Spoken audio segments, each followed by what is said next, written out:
kisah baru ya? Ya. Okey, ceritakan apa masalah tuan dan apa kesudahan cerita tu. Okey, saya sebenarnya menghadapi hyperthyroid. Ya, sebenarnya saya kena tahun 2003. Ya, dan saya kesan tu apabila berat badan saya dalam 2 bulan turun 26 kilo. Jadi muka hitam, badan kecut, macam tengkorak. Jadi biasalah. Ya, tak boleh berdiri lama. Ya, dia akan tumbang apa semua itulah. Jadi buat medical check up, ya, saya dapat result tu, saya dapat makan ubat hanya sebiji, tetapi medical check up tu itu terawal sehingga saya makan ubat selama 21 tahun tak pernah buat medical check up. Okey. And then pada bulan 7, ada ya, nampak bulan 7, ya, bulan tahun berapa? 2024. Okey. Bulan 6 dan bulan 7 saya rasa badan saya dah tak boleh menampung apa saja ubat. Ya, jadi badan saya makin lama makin turun, makin lama makin turun. Kalau tak pakai tali pinggang dia lucut seluarnya.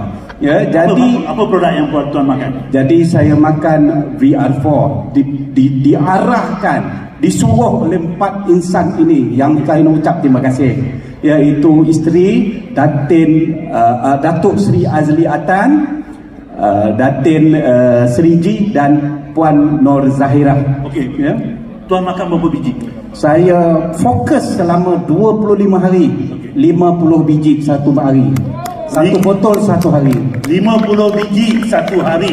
Okey. Ya. Dalam masa makan 50 biji ni, nampak kesannya dalam berapa hari? Okey, sebabnya saya makan selama 25 hari tu sebab saya tahu pada 18 hari bulan 9 2024 saya diarahkan kemo. Ya, jadi saya fokus setiap hari tanpa miss, dan result pada 18 hari bulan 9 doktor terkejut, dia kata yang ini tak perlu kemo.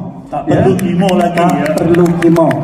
Dan ubat dos saya yang tertinggi iaitu 5, daripada 1 terus jadi 5, diturunkan kepada 4, 2 minggu kemudian 3. Okey.